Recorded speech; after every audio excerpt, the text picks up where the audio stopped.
Excellencies, colleagues, ladies and gentlemen, good afternoon and welcome to UNESCO headquarters.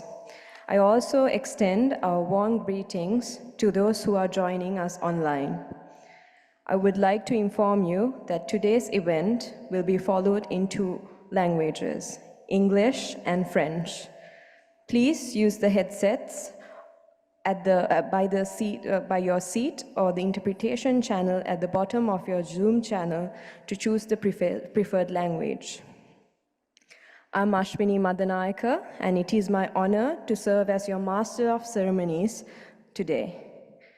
We are gathered here for the information session on the International Center for Theoretical Physics to highlight its pivotal role in fostering scientific excellence to empower global collaboration.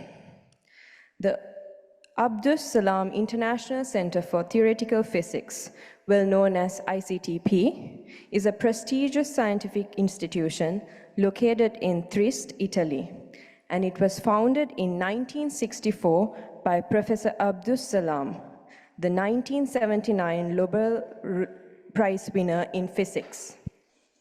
ICTP has been a UNESCO Category 1 center since 1996, and it is supported by the Italian government, UNESCO, and the International Atomic Energy Agency.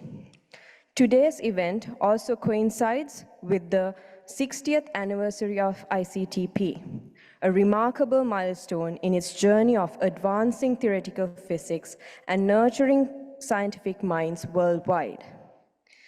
Let us now begin with an inspiring glimpse into the ICTP's mission and impact through a short video presentation. Humans have always been curious. Why is the world the way it is? How does the world work? What does the future hold? The excitement of new ideas, passionate pursuit of new knowledge, expanding the horizons of all. These belong to everyone. The Abdus Salam International Center for Theoretical Physics has a unique mission that supports research excellence in physics and mathematics, and the nurturing of sustainable science for all. ICTP's founder, the Nobel laureate Abdus Salam, believed that science is the common heritage of all humanity. The center supports researchers from less advantaged countries and works to remove barriers they may face. Here, everyone speaks one common language: science.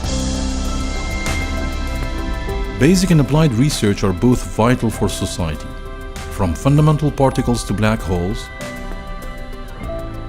from climate change to quantum computing. Work at ICTP is guided by curiosity and big ideas. ICTP's vibrant atmosphere of collaboration opens doors. The exchanges and global scientific networks built here create fertile ground for new discoveries. These connections encourage brain gain. ICTP's training and education programs support scientists throughout their careers. They share their knowledge with students, enriching the global community of researchers.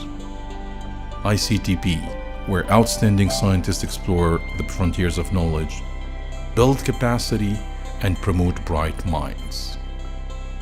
A community united by the power of science.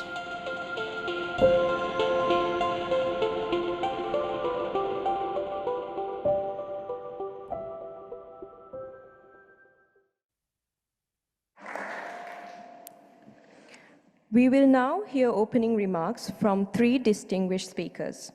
Firstly, I will introduce our first speaker, His Excellency, Mr. Liborio Stellino. He entered his diplomatic career in 1990 with postings in several countries prior to being appointed Ambassador of Italy to the UAE. He also served as the Director for Economic Internationalization and Deputy Director General for Country Promotion at the Ministry of Foreign Affairs and International Cooperation. Since February 2023, he serves as the Ambassador and Permanent Delegate of Italy to UNESCO. Your Excellency, I humbly invite you to take the floor. Thank you very much. and welcome to everybody. Dear ADG for Natural Science, dear Lydia, dear Director of ICTP, Atish Dabholkar, it's good to see you back so soon in Paris. Dear Professor Arosh, Nobel Prize laureate in physics, we are really, really honored to have you here to bless the ICTP birthday at UNESCO. Dear members of the international scientific community, excellencies, and dear colleagues, I have the honor today to celebrate the Italian Research Day in the world, launching here at UNESCO headquarters the events for the 60th anniversary of the Abdus Salam International Center for Theoretical Physics. For 60 years now, ICTP has been a priority in the framework of the Italian national policies to support scientific research. First of all, with today's event, we therefore intend to renew Italy's commitment to the future of the center. And I can assure you that through that, Italy is fully committed as well to offer its steady contribution to constantly highlight the S in the acronym of UNESCO.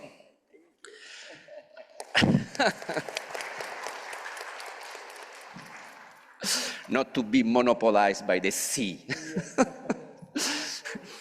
At the same time, this is an occasion to reflect together on the excellent cooperation rooted in Trieste between Italy, UNESCO, and the International Atomic Energy Agency. This partnership, this very atypical tripartite partnership has been particularly successful in the last 60 years, and we wish ICTP will continue to be a key actor in facing our common new challenges, especially in the fields of artificial intelligence, quantum computing, and ocean sciences, just to mention some of the disciplines that can be tackled by ICTP. Finally, it is important to stress that ICTP is a UNESCO Category 1 center, and therefore it is an integral part of this organization. This means that ICTP fully belongs to UNESCO membership. Hence, the most important message we want to deliver today with this event is that the scientific communities of all the member states of UNESCO have their home in Trieste. And as you could notice from the video, it's also a lovely home by the sea, and I invite you to visit this fantastic center. I would like to thank in particular the 27 member states that supported and co-sponsored the decision proposed by Italy and adopted by acclamation a couple of weeks ago by the Executive Board. I see many of their distinguished delegates in the room today, and I would like to stress the key importance of this wider sense of ownership, which I hope it will grow furthermore in deeds, action, and joint programs.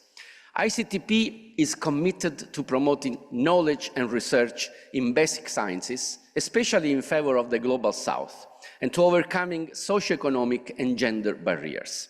These gaps are extremely concerning. I make you just an example saying that recent studies reveal that the number of scientific publications in mathematics, physics, and computer science from African countries is still unacceptably low. Additionally, in the African continent, only 8% of the members of scientific academies that focus on mathematics are female. I wish, therefore, to invite all UNESCO member states to strengthen their relationship with this important platform for the development of knowledge in alignment with the organization agenda, in particular Priority Africa and UNESCO's action in promoting gender equality. Basic sciences are the foundation of scientific knowledge, playing a crucial role in addressing global challenges such as climate change and emerging technologies. So basic sciences are simply the most effective tools to reduce the digital divide in the world and to avoid the further growth of inequalities. It is therefore essential to provide the younger generations, especially in less equipped countries, with a robust grounding in subjects such as mathematics, physics, and information technology. Let me conclude quoting Abdus Salam, the founder of ICTP. He said once, and I quote, "On science and technology depends the standards of living of a nation. And the gap between the nations of the South and the North is basically the science gap, unquote. We need and we want to continue doing our best in order to close that gap. Thank you.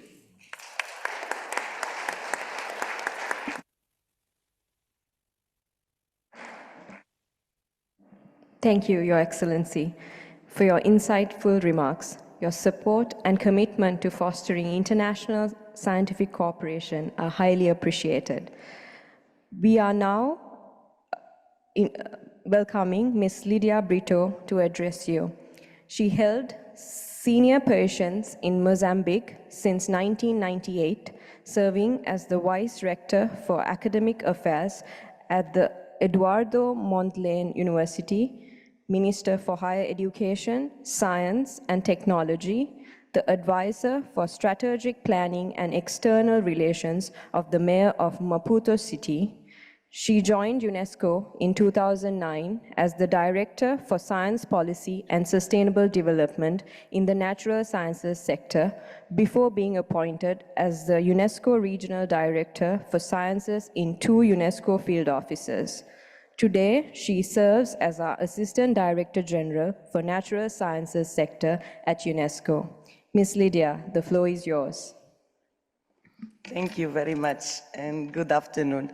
Allow me to break the protocol, and I'm going to say thank you both to dear Ambassador and to the Director of ICTP, because we start discussing about doing something in headquarters that could indeed highlight the impact that ICTP is having throughout these 6 decades of work in raising precisely the capacity in basic sciences and in excellent research for development in several countries, and in particular with a particular focus in Global South. So I'm very happy to be here, and thank you very much for joining us in this meeting, because it's well due. We should have done that much before than the 60th anniversary. So I'm very happy that we are here. I also want to break the protocol and say, yes, science is very important. The S in UNESCO is very important, and also because it's not only about science, it's really this interface between science and society. So the S works very well, and I think this is one of the major mandates of our organization, is to make sure that the science we do in UNESCO with our networks, with our Category 1 institutes, but also our Category 2 centers, chairs, networks of scientists, is really about providing the scientific knowledge the societies and the policymakers need to make the right decisions in order to build a sustained, just world for all. And I think the S is therefore very dear to all of us, so very happy to hear that not only Italy, but I'm sure all of you that are here with us today are very much committed to the S in our name. Excellencies, distinguished participants, esteemed scientists, and allow me to recognize Professor Arroch. Really, thank you very much for coming today and to really share with us your knowledge, your thoughts. I want also to recognize the Vice Minister of Science and Technology of Brazil, Professor Márcia Barbosa. She is also a L'Oréal UNESCO laureate, and really someone that UNESCO has counted for many occasions and for different reasons in really promoting the role of science, and in particular the role of basic sciences in sustainable development. And thanks again, Ambassador, for raising that. Ladies and gentlemen, also distinguished participants that are online, as we convene in this auspicious occasion commemorating the 60th anniversary of the Abdus Salam International Center of Theoretical Physics, ICTP, it is imperative to reflect on its profound significance in the realm of scientific collaboration and excellence. Professor Abdus Salam's visionary initiative, established 6 decades ago, laid the foundation for a global hub dedicated to advancing theoretical physics and fostering knowledge dissemination, particularly in regions with limited access to scientific resources. Throughout its evolution, the ICTP has been steadfast in its commitment to promoting scientific excellence and inclusivity, facilitating numerous training programs, networks, and affiliated centers across continents. ICTP has served as a catalyst for scientific advancement in developing countries and emerging economies. Recognized as a UNESCO Category 1 institute and generally supported also by the government of Italy and the International Atomic Energy Agency, ICTP has emerged as a beacon of international cooperation and collaboration in theoretic physics and mathematics, and I would say beyond, because in 60 years, ICTP has reached to many other areas of basic sciences.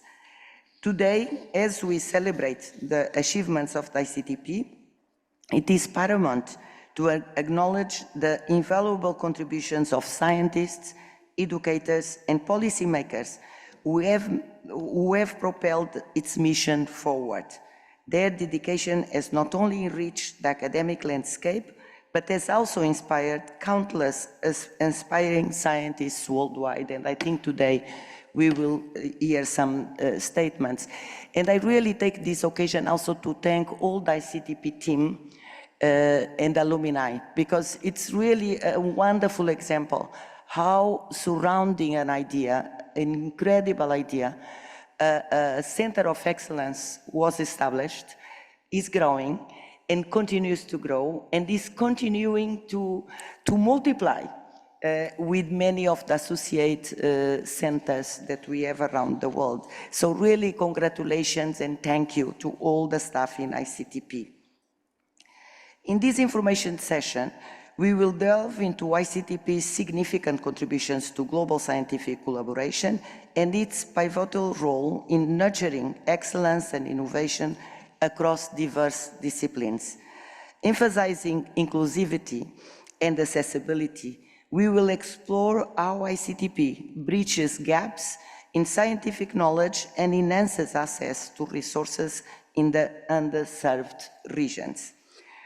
Through shared success stories and an examination of future challenges, we aim to reaffirm our commitment to advancing scientific literacy and addressing global priorities.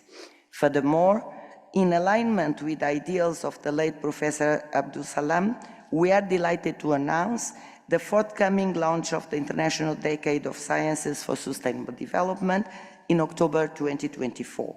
This initiative, declared during the 77th session of the United Nations General Assembly in 2023, seeks to harness the power of science in addressing pressing global challenges and achieving sustainable development goals.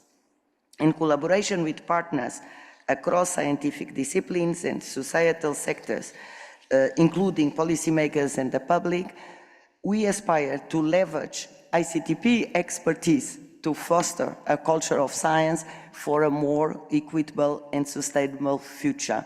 What we are also doing today is also making sure that the ICTP and TWAS, that is another program of UNESCO in basic sciences, really also support and is really the core of the basic science program in the UNESCO. And therefore, because the decade will have a dedicated pillar on promoting basic science around the world, clearly ICTP and TWAS will play a huge role in making the decade a success.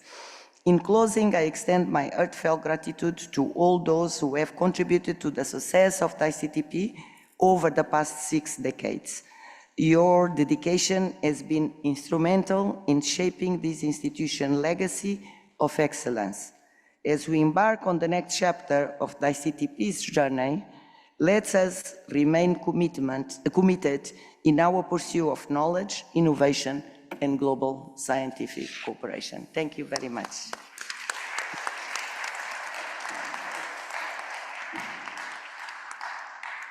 Thank you, ADG, for your insightful remarks. Your leadership at UNESCO Science Sector continues to drive initiatives that empower scientific communities worldwide. Next, we have Professor Atish Dobalka addressing us. He received his PhD in theoretical physics from Princeton University under the supervision of Jeffrey Harvey, and he is the recipient of the Shanti Swarup Bhatnagar Prize, the highest Indian science prize awarded by the Prime Minister of India. Today, he serves as the director of the Abdus Salam International Center for Theoretical Physics and the Assistant Director General of UNESCO. Professor Dobalka, the floor is yours.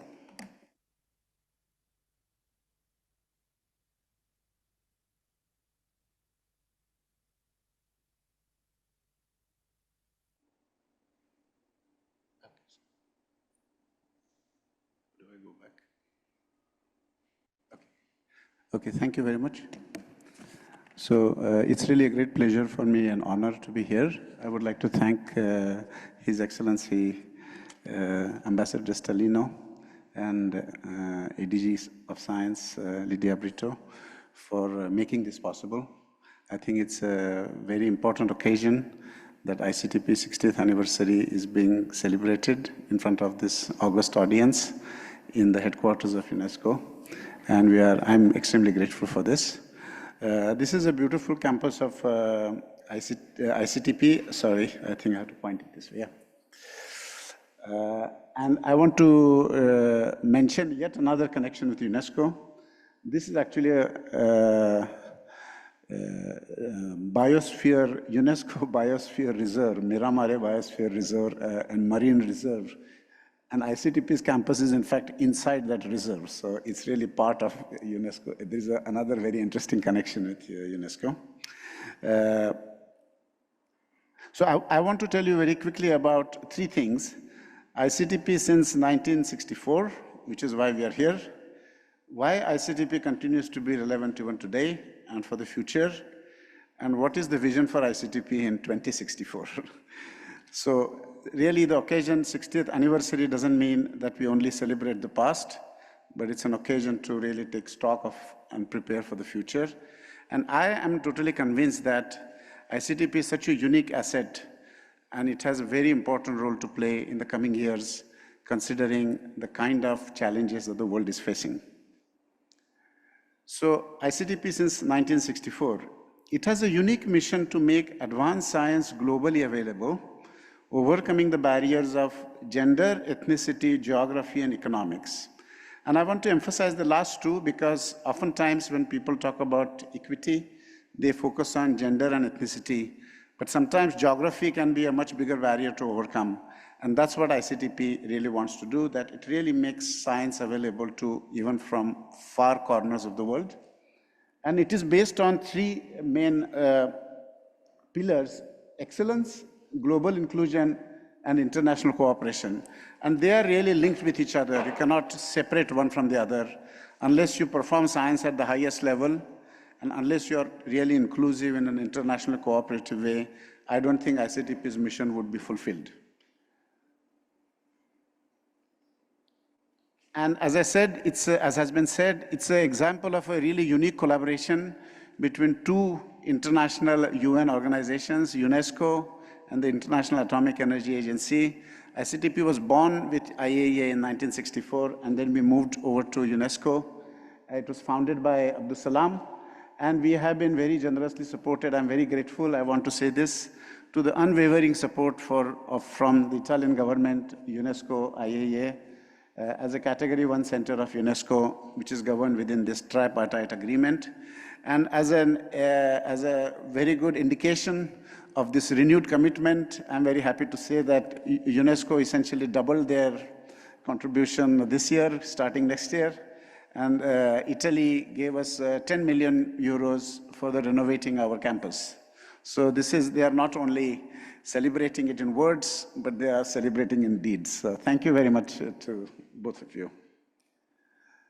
This is ICTP in numbers. Just to give you, this really makes an impression about the huge impact that ICTP has had. more than 180,000 scientists have been to ICTP for many different periods, from 2 weeks to 2 months to 2 years, from 188 countries around the world. About 2/3 of them have been from developing country, fully supported by ICTP. 32% have been women, let's say in 2023. So each year we receive about 6,000 scientists from 60 very high-level conferences. And talking about excellence, so this is really inclusion, but it goes with excellence because we have contributed to,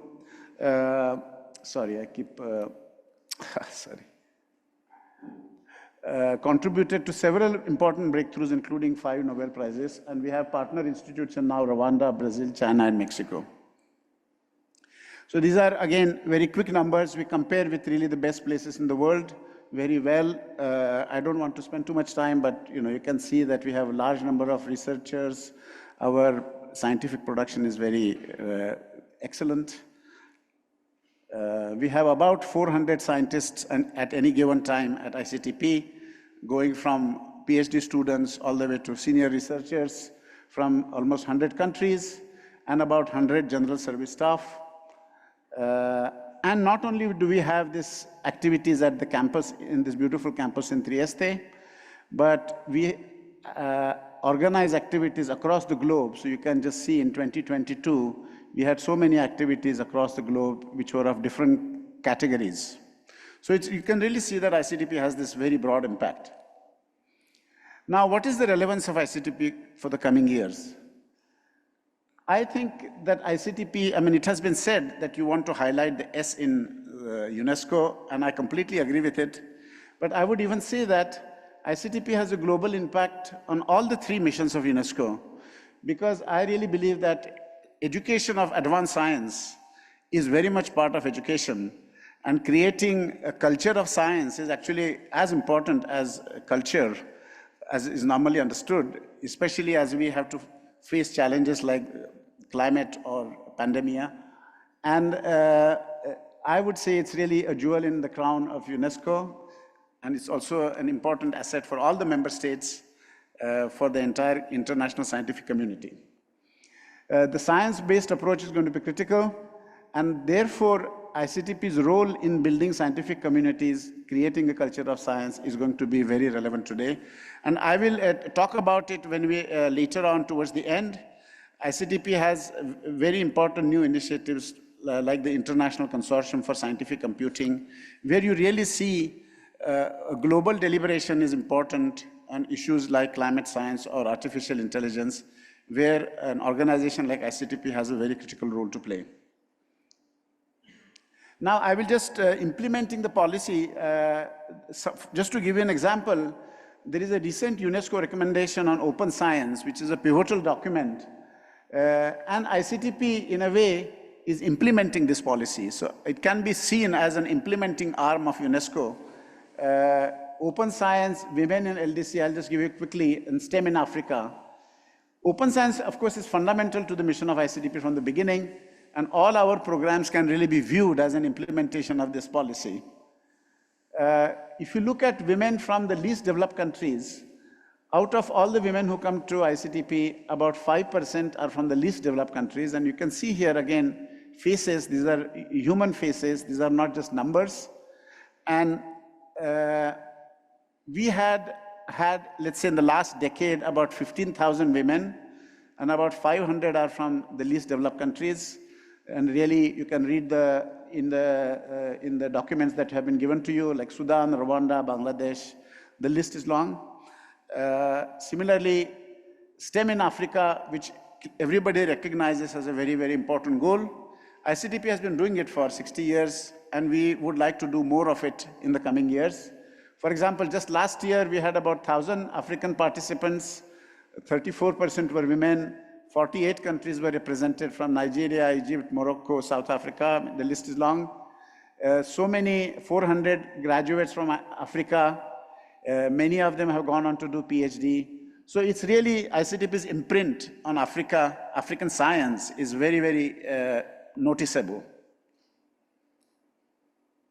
We have a partner institute in the East African Institute for Fundamental Research, and we'll talk about it during the panel discussion. And once again, you can see it's a UNESCO Category 2 institute, it's a partner institute of ICTP, and it is having a big impact in developing science in Rwanda and in the East African region. For example, our postgraduate diploma, we invest about €1 million on 50 students from 40 countries. And here is what makes me very happy as the director of ICTP. You see, this is really a rainbow of students coming from all over the world, gender, ethnicity, geography. You can see these are the people who are going to make a difference in the world in the coming years. And we have many such programs. I don't have the time to discuss to implement our mission in the most effective way, and I'll be happy to share it with the member states later on. Physics Without Frontiers is another such example. Scientists at risk from conflict zones. This is really to get scientists inspired, young students. This is our outreach, inspiring, training, and connecting young scientists from almost 35 countries. So this is ICTP in brief, but I want to conclude by saying that what is really special about ICTP compared to any other place is that not only do we do science at the highest level and bring in scientists from around the world, but we really remain engaged with the scientists from around the world throughout their career. And I just want to illustrate this by one example, and literally there are thousands of examples. Professor Narayan Adhikari, he's a professor in Tribhuvan, Nepal. He came to ICTP in 1997 as a diploma student. Then he came to ICTP as an associate, then as a senior associate. He has sent hundreds of students from Nepal to ICTP.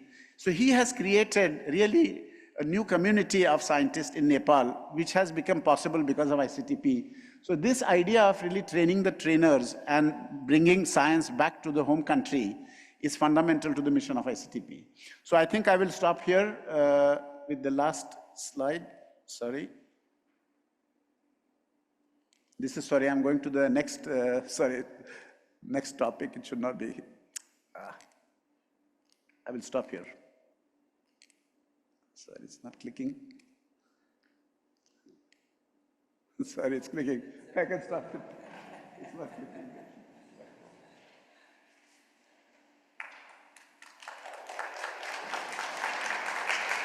Just put it, sorry, put it on the next previous slide. No, doesn't matter. It's going backwards.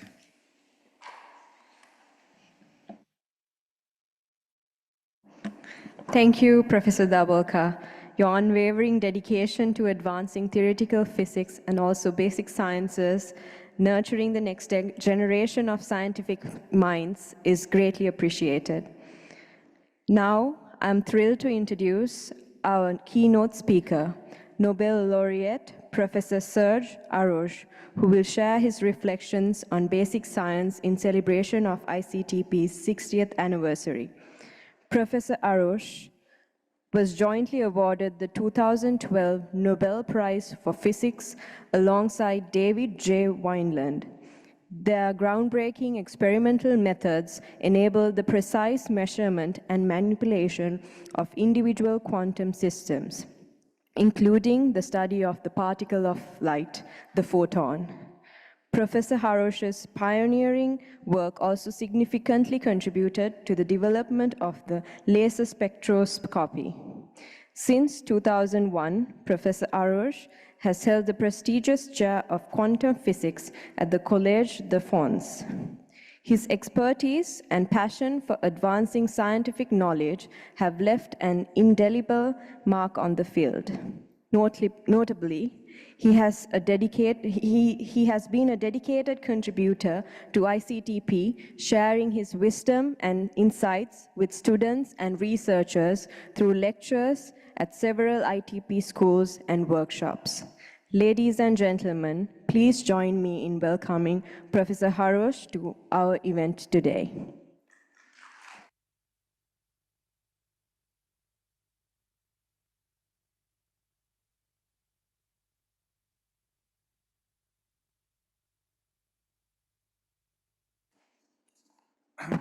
So, Mr. Ambassador, Mrs. Assistant Director General, and Mr. Director of ICTP, it's a pleasure for me to participate to this event celebrating the 60th anniversary of ICTP. I have visited the place many times, as has been reported, and I have always enjoyed my connection, my interaction with colleagues, the students and the postdoc who are visiting the place. And I have enjoyed the fact that they are all driven, wherever they come from, by the same passion for research, basic science, and they are driven by curiosity. And I think I will try to show in this talk that this is very important and it has to be nurtured, especially in the difficult times that we are going through now. The first question I would like to answer is a very simple one. Why scientific research? And there are two answers for that. The first one, which is obvious, is that we want to satisfy our curiosity to understand the world around us, and this is also called blue sky research. The other answer is that we want to invent useful devices and possibly marketable devices to improve the economy and to give us more power on the world. And this is applied research. And when you ask government and private companies, leaders, obviously they favor short-term usefulness, and they often consider curiosity-driven research as a kind of useless luxury, especially in economic difficult times and in developing countries which do not have so much money. What I would like to show here is that history tells us that it is a very short-sighted view. Blue sky research and technology are the two sides of the same coin, and in fact they cannot be separated. What I am saying here is obvious for scientists, and it has been known for a very long time. I just want on the next slide to recall what Henrik Casimir said. Casimir was an actor of the quantum revolution 100 years ago, and after that, at the second part of his career, he was a former director of the Philips Research Laboratories. And in his biography, he wrote, I quote, "I have heard statements that the role of academic research in innovation is slight. It is the most blatant piece of nonsense that it has been my fortune to stumble upon. I think there is hardly any example of 20th century innovation which is not indebted to basic scientific thought." And what Casimir said about the 20th century, and he gave many examples of that we all have in our heads, is even more true in the 21st century, and I would like to talk about that. I think a good point to start is to remind ourselves of the history of physics since the 17th century, when the scientific method has been applied first by people like Galileo and Newton. Obviously, these discoveries in science were driven by curiosity, as illustrated by great scientists going from Newton to Huygens, Young, Fresnel, and Fizeau, who ask themselves fundamental questions about light. Is light a wave or a stream of particles? Is it instantaneous or does it have a finite velocity, and what is this velocity? And at the same time, questions were raised about matter. What it is made of? How does it interact with light? How does it carry electricity and exhibit magnetism? And from this question, which were tackled in the 19th century by people like Faraday, Ampère, Coulomb, and Maxwell, great discoveries were made. And I would just summarize them by two sentences. Light is an electromagnetic wave propagating at a speed which is independent of the observer, and at the same time an ensemble of particles called photons which carry energy and momentum. Matter is made of atoms combining positively charged nuclei with negative electrons. They occupy discrete energy states and they carry small magnetic moments.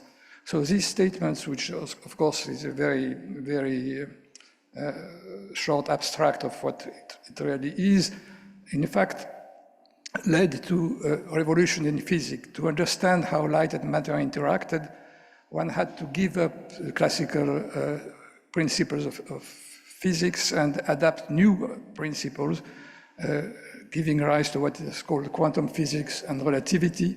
And it has been found that light and matter obey to strange laws, which have counterintuitive features.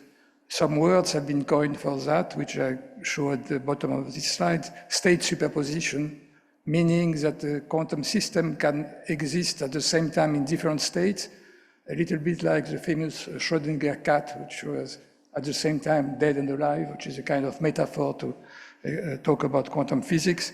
You have also the uncertainty relations, which means that there are some quantities that you cannot measure with precision together, that if you get more information about the position of a particle, its velocity or momentum becomes more fuzzy, and this principle is very important.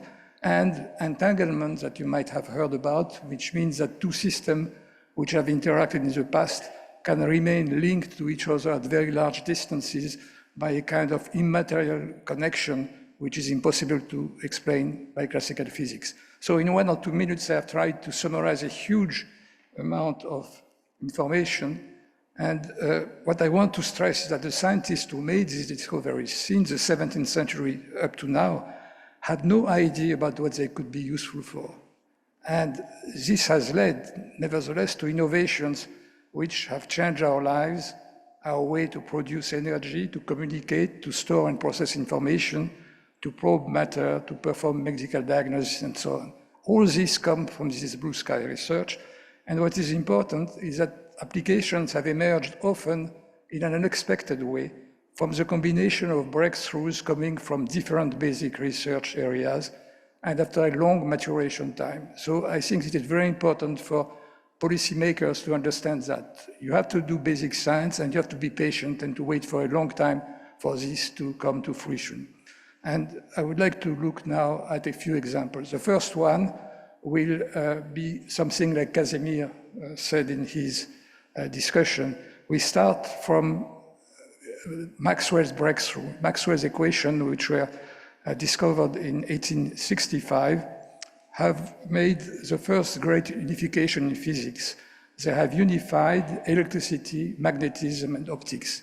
What Maxwell had found, elaborating on works by Ampere and Faraday, is that a varying magnetic field produces an electric field, whose variation in turn produces a magnetic field, and these two fields evolve in space together, forming an electromagnetic wave propagating at a speed which he found equal to the speed of light, which was known at that time.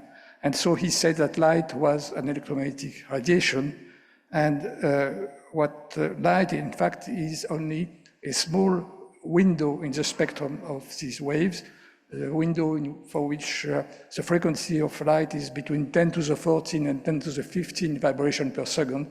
Below this frequency, we have infrared, so-called infrared radiation, and above, ultraviolet radiation, which were predicted by Maxwell's equation. And in fact, they were discovered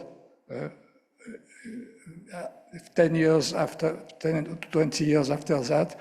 Hertz discovered radio waves at long wavelengths, and Röntgen discovered X-rays, which were found to be short wavelength electromagnetic radiation. And I don't have to elaborate on the importance of these discoveries.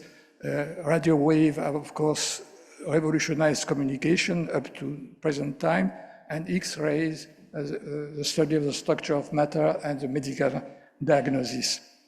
So there have been revolutions in technology, and at the same time, by trying to understand deeper what these waves were and how they interacted with matter, the revolution in quantum physics and relativity came about.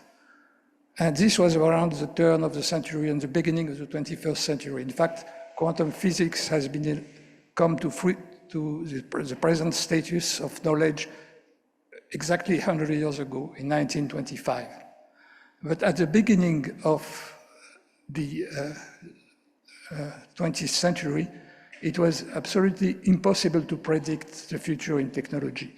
And there is a good example of that. In fact, in 1900, there was in Paris a world fair in which all the countries of the world gathered to show the result of their technologies. There was at that time a great trust in the power of progress, and people were asked to imagine what the world would be in the year 2000. And you see the kind of postcard which were published.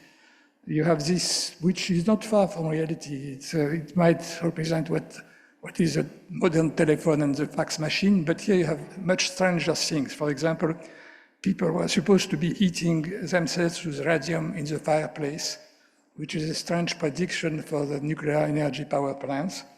And you see here the kind of email that was thought about using, having postmen on flying machines delivering the mail on balconies, which is not exactly what the email is now.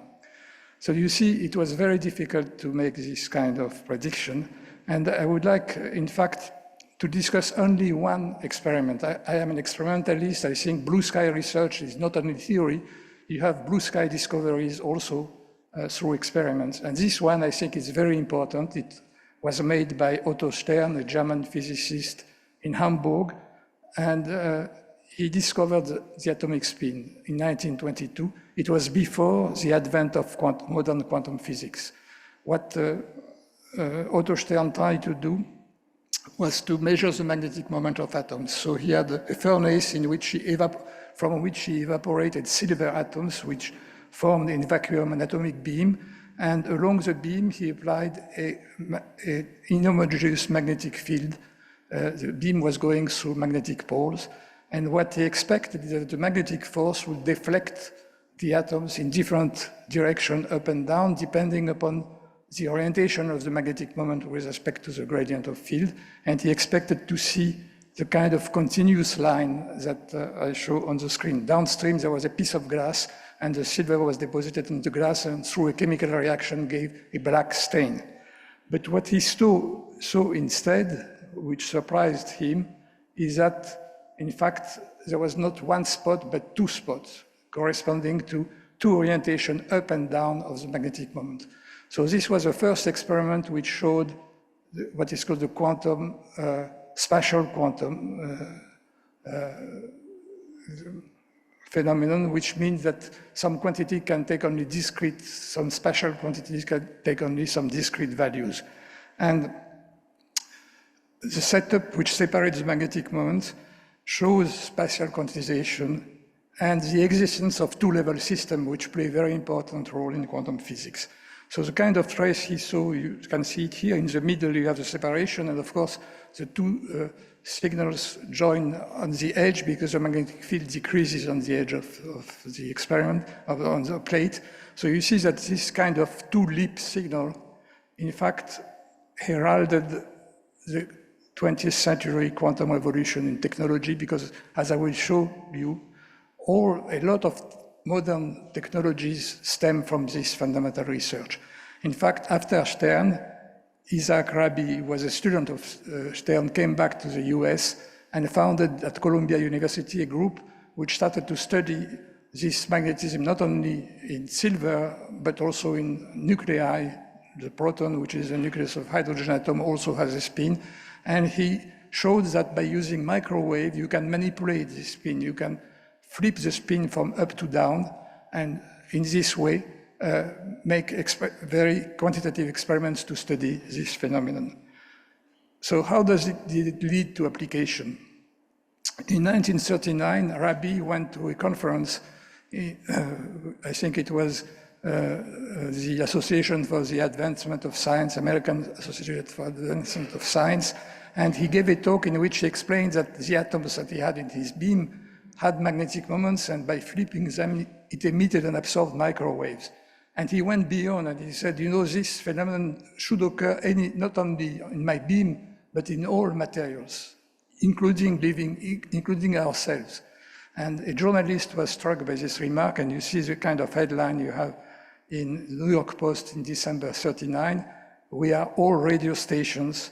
Columbia scientists report all atoms in humans or in steel, I don't know why he chose steel, found to emit and receive long waves. And I think it's remarkable. I am not sure that you would have many headlines in papers today about science, and this was just a prescient forecast of what would happen in the future. And of course, this has led to modern MRI, for instance. But in order to observe this magnetic moments inside our bodies, it was not possible to use the techniques which was used on dilute atomic beams. You had to develop a method which observes the atoms in liquids and solids, and this was what Edward Purcell and Felix Bloch discovered in 1945. This is nuclear magnetic resonance, and after many further development, it led to the magnetic resonance imaging that we know today. In 1945, it was not possible to do that because we did not have computers, and you need computers to transform the microwave signals into images. You need to have high magnetic fields, which are produced by superconducting wires, and this didn't exist at that time. So you see a combination of breakthroughs in different directions. Now, to express the connection between blue sky research and this kind of application, I want to show you here the Nobel lecture that Ed Purcell gave when he received the Nobel Prize in 1952. He started by acknowledging the fact that he was sharing the prize with Professor Bloch, and he went on saying, "I remember in the winter of our first experiments, just 7 years ago, looking on snow with new eyes. There the snow lay around my doorstep, great heaps of protons quietly processing in the Earth's magnetic field. To see the world for a moment as something rich and strange is a private reward of many a discovery." So this expresses much better than I can do as a kind of exhilaration that you feel when you discover something new and something which was hidden before in nature. And then he went on saying, of course, this is the applied part, what can we learn from all this about the structure of matter? And of course, what we could learn in particular was the discovery of MRI and the use for the study of living matter, the brain and so on. So this is, I think, a very interesting example of the connection between basic science and application.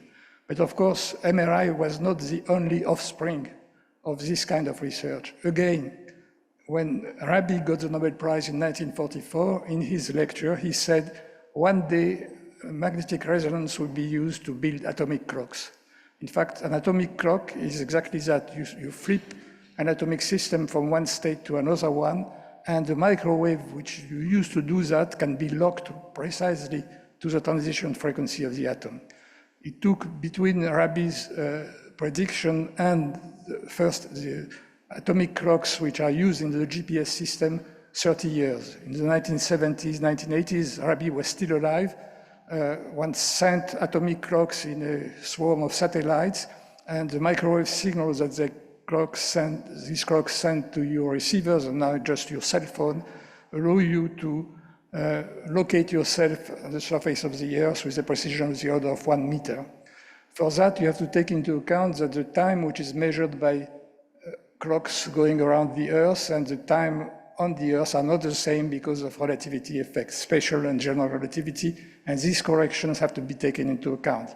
So you can say that the hundreds of millions, the billions of people who use the GPS every day are just testing quantum physics and relativity theory on a daily basis without knowing it. But this is really the offspring of that. The last example I want to give you is the laser. The laser also comes from that. In fact, the ancestor of the laser was a maser, which is working in the microwave domain, and it comes from the same Columbia lab as the Rabi's lab. In fact, if you are able to put atoms in the upper, or molecules in the upper state of a two-level system and put them in a cavity which is resonant with the frequency corresponding to the transition to the lower state, a strong emission, it's called stimulated emission, will occur, and a strong beam electromagnetic radiation will be produced. This was first made in the 1950s in the microwave domain, the maser, and then extended in the optical domain in the beginning of the 60s, and the laser was born. The laser is a fantastic tamed source of light. It produces an intense, directive, monochromatic, and coherent beam, which has very interesting properties. I just summarize some of them here. You can produce the fusion and evaporation of matter, produce the highest temperatures that you have inside stars, millions of degrees, And you can also use lasers to cool atoms, to put them at rest, that is to achieve the lowest temperatures you can think of, billions of 1 degree. At this very low temperature, matter exhibits quantum properties. You have what is so-called Bose-Einstein condensation, and these forms of extremely cold matter are very useful for practical applications that I don't have time to describe.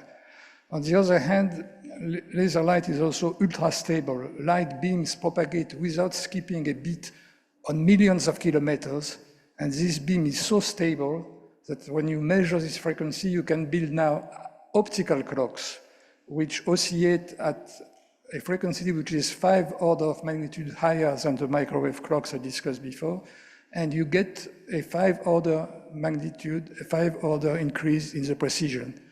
The clocks that were used in the GPS were stable within 1 nanosecond per day, 1 billionth of a second per day. That is 1 second in 1 million years.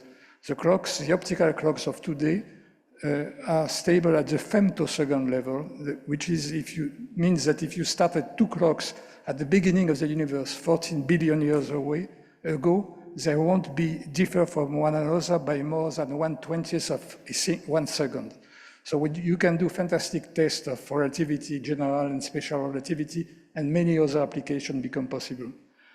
Now, if you make these kind of very stable beams beat with each other, you can, by interference, produce ultra-short light pulses, pulses which propagate through a few angstrom only, kind of bullets of light, which each pulse having a duration of a few attoseconds. 1 attosecond is 1 billionth of a second. In fact, you have as many attoseconds in a second that you have seconds in the age of the universe. And this is also a modern technology which allows us by stroboscopy to study the motion of electrons in atoms, in molecules. And it was the topic of the Nobel Prize the last Nobel Prize of last October. So what I want to say is that just to remind you that it is a fantastic tool for fundamental research in physics, in chemistry and biology, for applications to metrology, medicine, and of course communication. In fact, all the internet is based on the propagation of laser lights through fibers, and there is a network of cables all over the Earth, a global network which makes the internet possible. And it's of course a multi-billion-dollar market. But when the laser arrived on the stage 60 years ago, nobody knew what it would do. And if you go even beyond in the past, when Einstein discovered stimulated emission, which is the basis of the laser, he did not even know that a laser would be invented. He didn't even know that what his discovery of the principle of stimulated emission would lead to. Now, a few words to what is going on now. Many people talk about the second quantum revolution, which would be a technological advance trying to exploit directly the strange feature of quantum physics, superposition and entanglement. In fact, this has become possible when one has been able to manipulate single particles, observe single atoms, and be able to study them in vivo, so to speak. And this is a kind of physics that I developed in my lab and that Dave Weinland developed in his lab in the United States, and for which we are fortunate to get the Nobel Prize in 2012.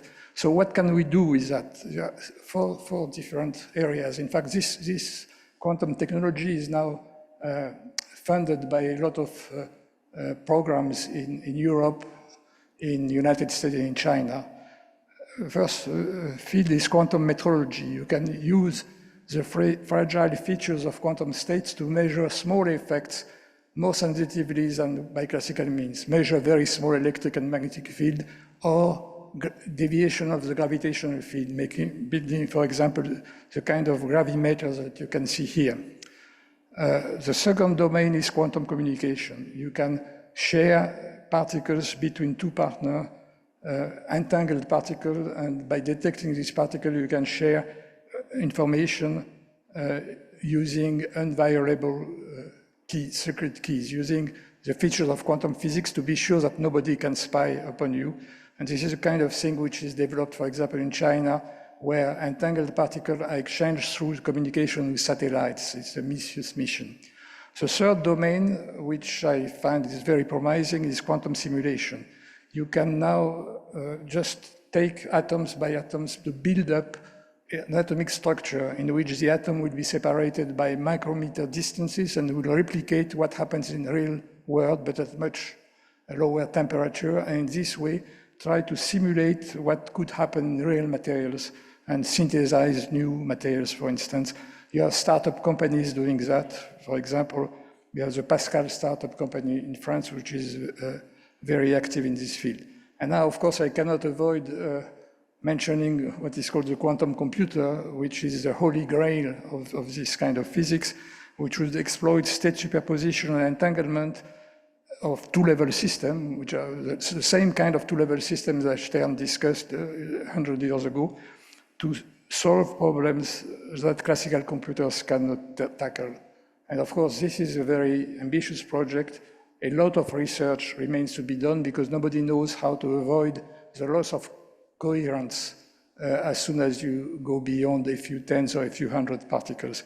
So you have a lot of very wealthy companies like Google, IBM, which are competing in this field.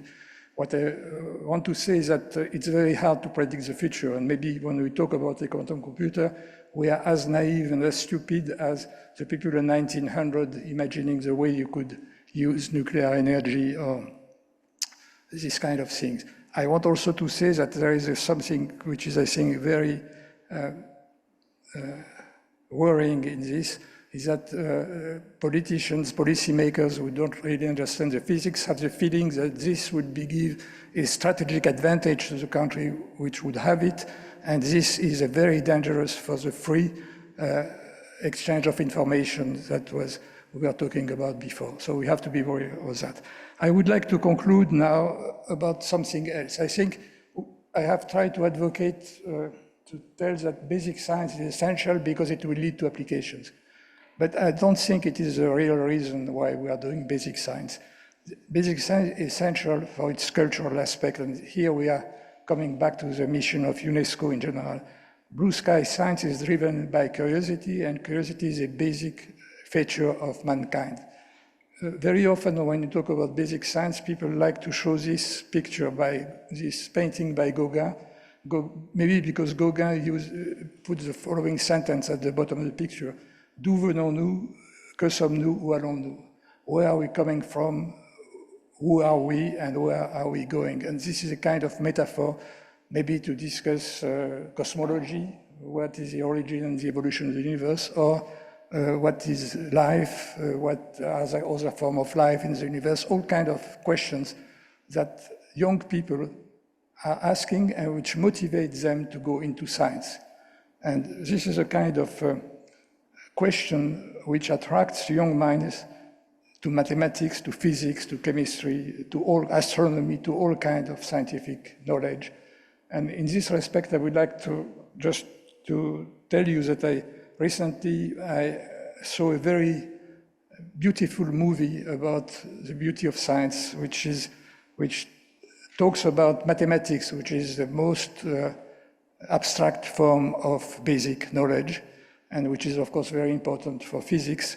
It's the story of a young woman who is a researcher in the most abstract part of mathematics, which is number theory. And she's fascinated by the notion of infinity and how the infinite number of prime numbers can be ordered.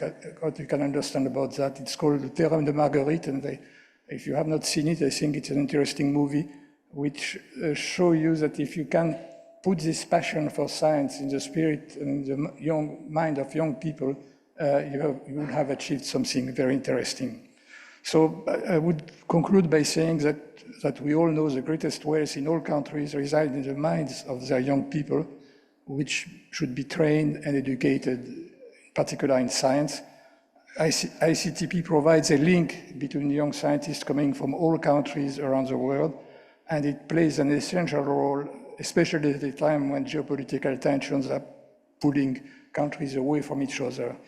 And I recall, of course, the legacy of great founding fathers, Paolo Budinich and Abdul Salam, which I was lucky to meet when first time I came to ICTP in the 70s, and also my master Alfred Kastler, who was also a fervent supporter of international collaboration, especially with third world countries, and was also a militant against the dissemination of nuclear weapons, and he was very much interested in the activities of ICTP. So I think it's very important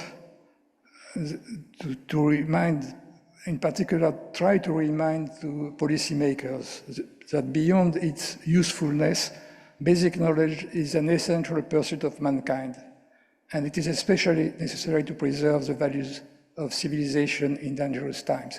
In fact, it's eeringly and frighteningly surprising to remind ourselves of what Abraham Flexner said in the 1930s. Abraham Flexner was the founding president of another great institution in basic science, which is the Princeton Institute for Advanced Study. In fact, he appointed in this institute in the 1930s Einstein, Oppenheimer, von Neumann, and other great scientists. And he wrote a book which is exactly the topic I was discussing to you today, the usefulness of useless knowledge. And he explained, taking examples which were available at that time, what I just said in my talk, but he said something else. And it's interesting to remind ourselves the first sentence of this book.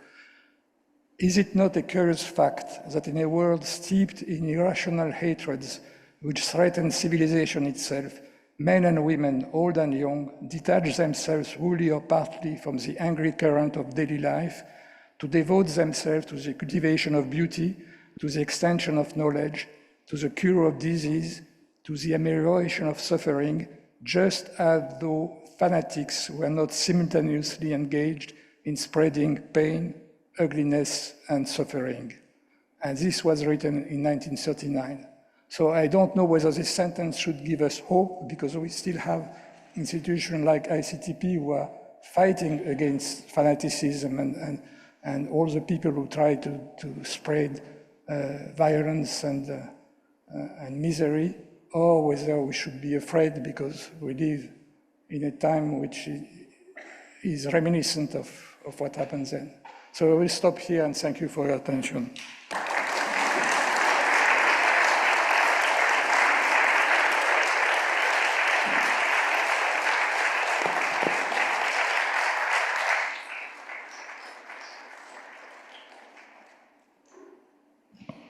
Thank you, Professor Harush.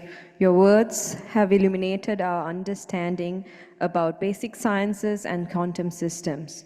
We are all inspired by you.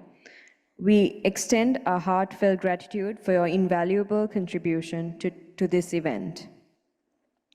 Next, we will be enlightened by testimonials from ICTP students and alumni, moderated by Professor Atish Dabolkar.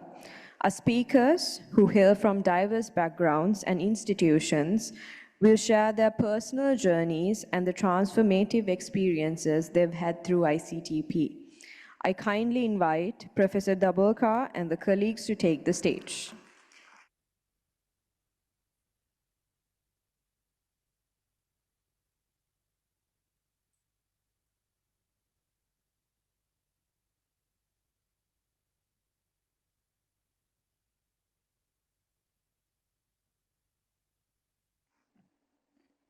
Okay. So thank you very much, Professor Arush, for a very beautiful, inspiring talk. Now I want to move to the testimonials, just so that it gives an idea about the diversity of ICTP's contribution across the world. We didn't plan this actually this way. It just turned out to be all our invitees are women, so I think it's good to see the gender balance reversed.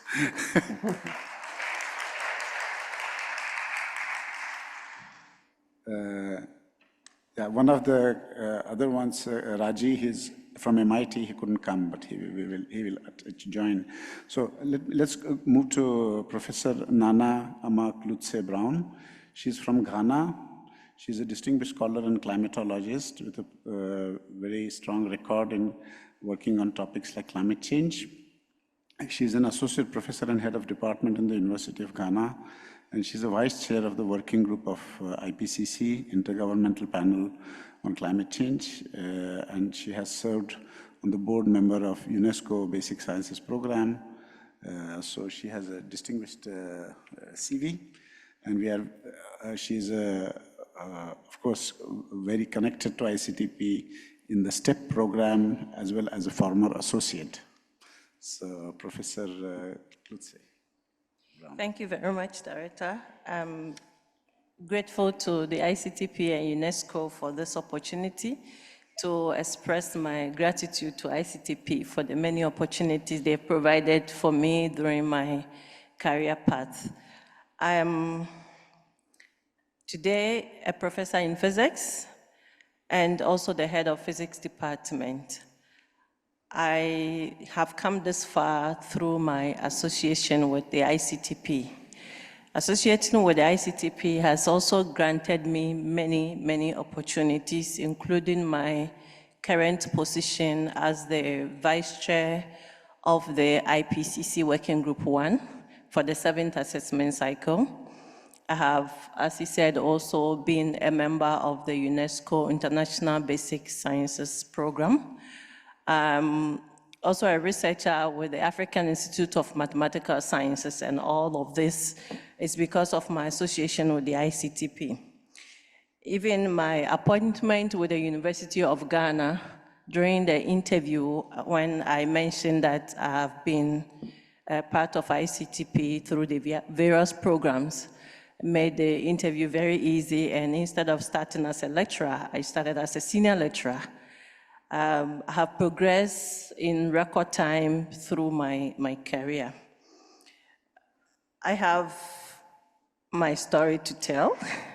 After my first degree in physics, I met with Professor FKA Alote, who actually gave me ICTP grants for my master's program. I was at the time doing master's in physics and mathematics, which later got upgraded to a PhD program through an accelerated program. I was struggling. I was in Ghana during this time. I was struggling, and so Professor Alote introduced me to Dr. Filippo Giorgi of ICTP.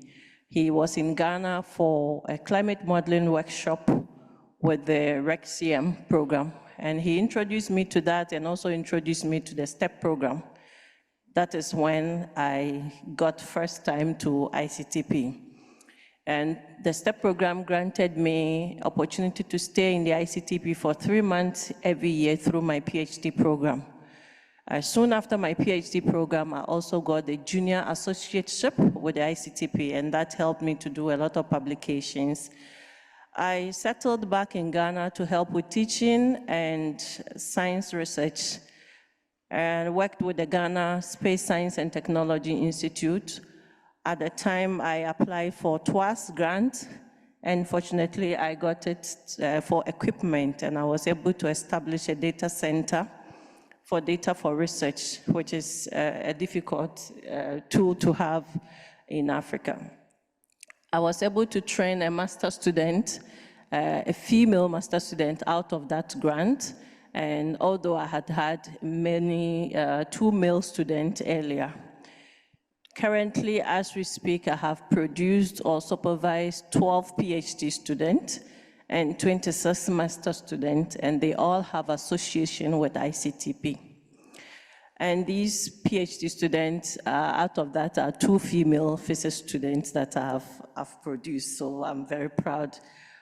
I learned a lot at ICTP during my time there. I still associate with ICTP, by the way. But in my student days, I learned a lot, how to work in groups, how to discuss work with other colleagues, how to work fast, how to do programming. That was where I started learning everything I know now from the ICTP. I'm happy to also say that I celebrated the 50th anniversary when I soon finished my PhD, and I'm happy to be celebrating the 60th anniversary. May ICTP live long, may UNESCO live long. Thank you very much.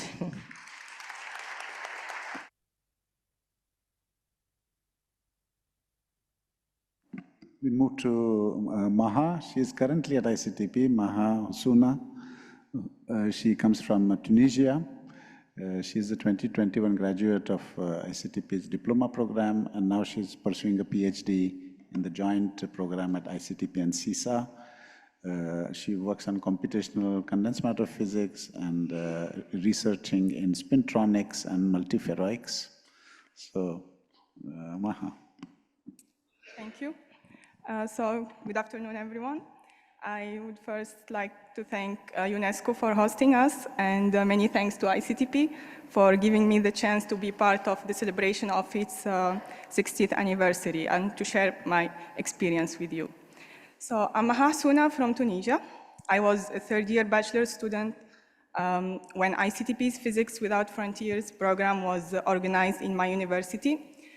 So Physics Without Frontiers is a program that aims to inspire, train, and educate university students, in particular in the countries that have lack of facilities and are less developed economically and scientifically. So in 2019, a course in solid-state physics was organized in the Faculty of Sciences of Tunis. It was a great experience for me. I got to know about ICTP and its different programs. In particular, the postgraduate diploma program, which is a great opportunity for young students from developing countries to pursue a high-level education and to get prepared for PhD.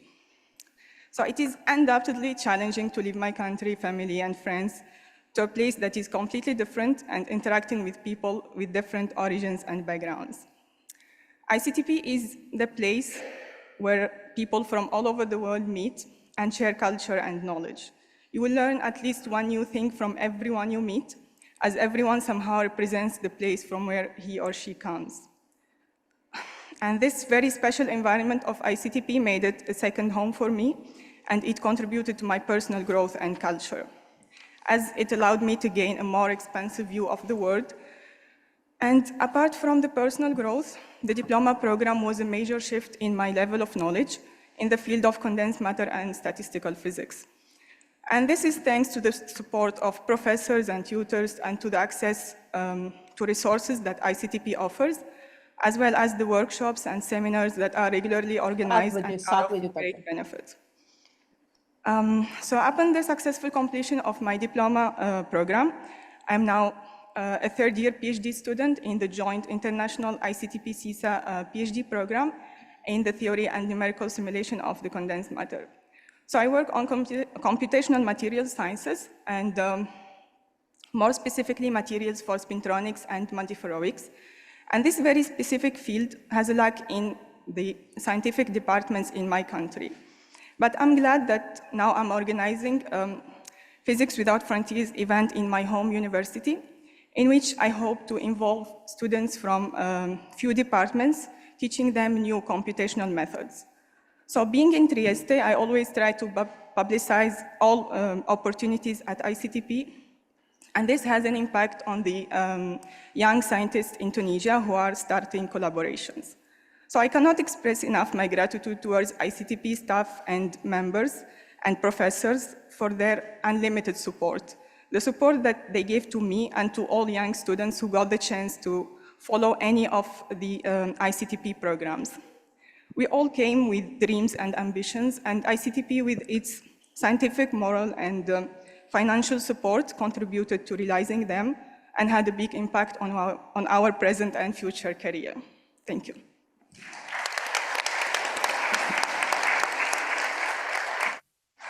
Thank you, Maha. I think there can be nothing more satisfying than hearing a testimonial like yours. The next one is Raji Mamade. Raji is from Ethiopia. Actually, I know him very well. He did his master's project, a very bright student, with me in the summer. And he worked on quantum entanglement and holography, a fairly advanced topic. And then he went on to do his PhD at MIT. He was going to come, but he had visa troubles, so he's joining online. I mean, not joining, he's sending his testimonial. My name is Rajesh Nafi Mamade. I am currently a PhD student in theoretical high energy physics at MIT. Today, I am honored to give a testimonial as an alumni of the Abdus Salam International Center for Theoretical Physics. Prior to coming to ICTP, I've been studying applied physics and applied mathematics at Adama Science and Technology University in Ethiopia. I was studying applied physics, not theoretical physics, even though my interest was theoretical physics. This was because there were no institutions in Ethiopia that offered a degree in theoretical physics. When I was in second year of my undergraduate studies, I discussed about my interests with one of the professors who were giving me a course. And the professor happened to know about the postgraduate diploma program because he came to ICTP a couple of times to attend conference and other scientific programs. He told me that and advised me that the right place to go after my studies was to attend the ICTP's postgraduate diploma program. When I finished my undergraduate program, I applied and I was accepted to the high energy cosmology and astroparticle physics section. I was in the class of 2022 to 2023.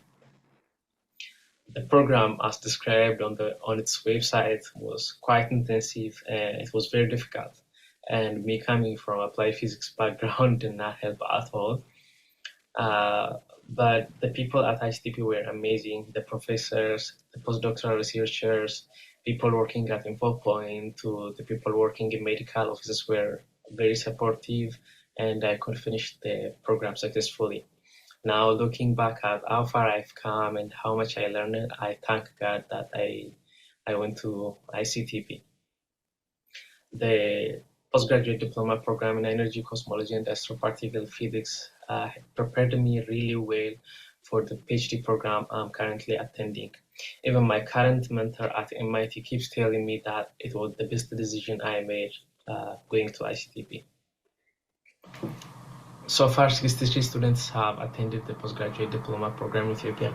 My undergraduate advisor, Dr. Turos Irgashawa, did his PhD in physics at Addis Ababa University in Ethiopia, and his PhD was funded by ICTP. My current research area in physics concerns unification of theories in physics, which is exactly the topic Abdus Salam has been pursuing most of his life. And studying the one-year program at ICTP, my experience there did not only prepare me to be a good theoretical physicist, but also to be a good human being and to work for the common shared heritage of human mind, the scientific knowledge and its creation. In conclusion, I want to express my gratitude to ICTP and all the partners for providing me with this amazing opportunity, and the experience I had will resonate with me for the years to come, and I promise to pay forward. Thank you.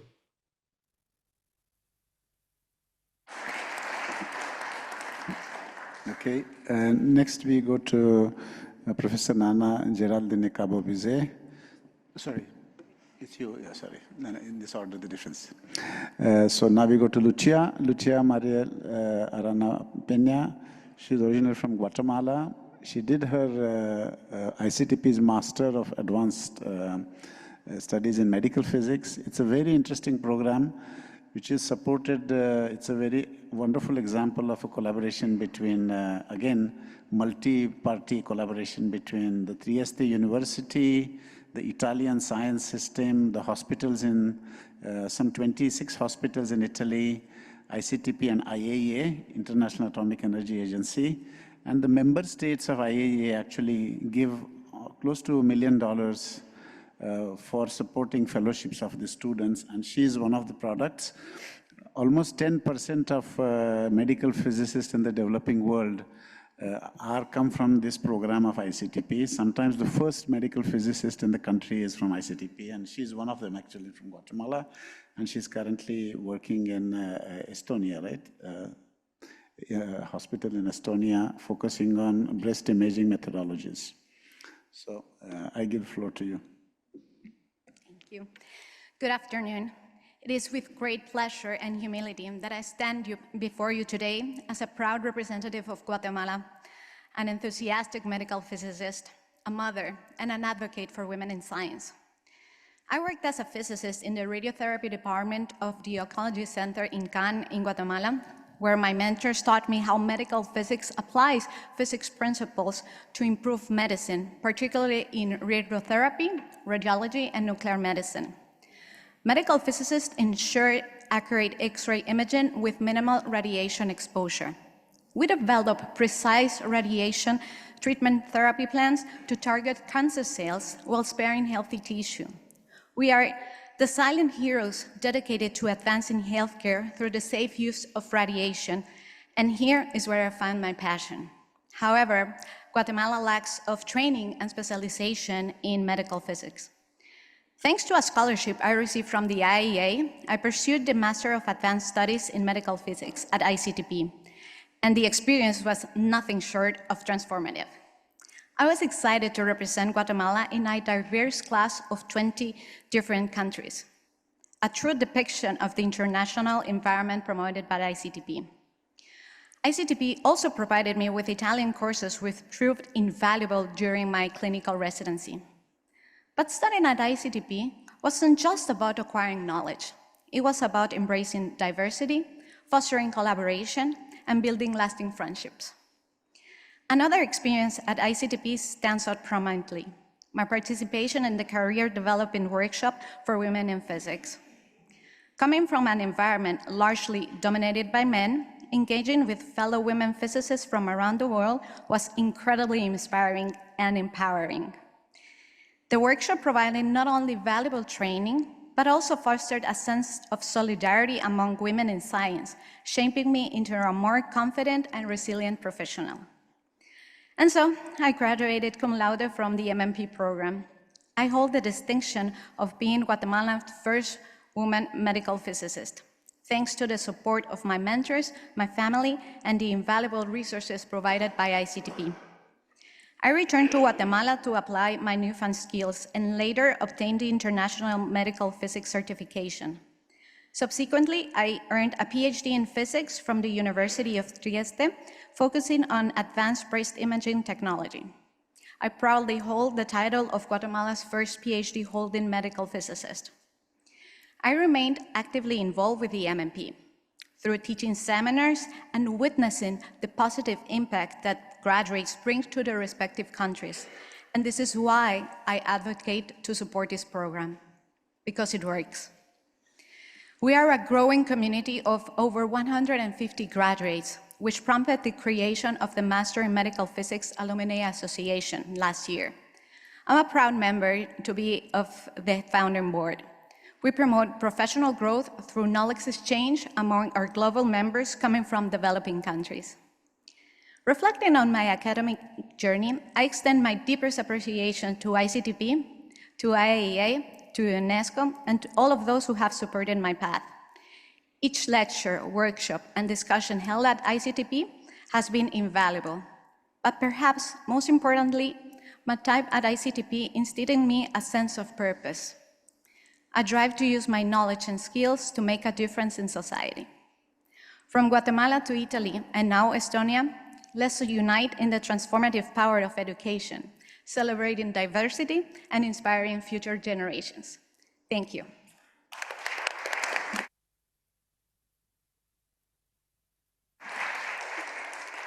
Okay, thank you, Lucia. Last speaker is Professor Nana Geraldine Cado-Bizet. She actually, I know her, she comes from a physics family of Cuba. Her father had a long-term associate of ICTP. He had long associations with ICTP. Then she was a student at ICTP, and her brother was a student at ICTP, and a postdoc at ICTP. So, and now she is an associate visiting us in Trieste.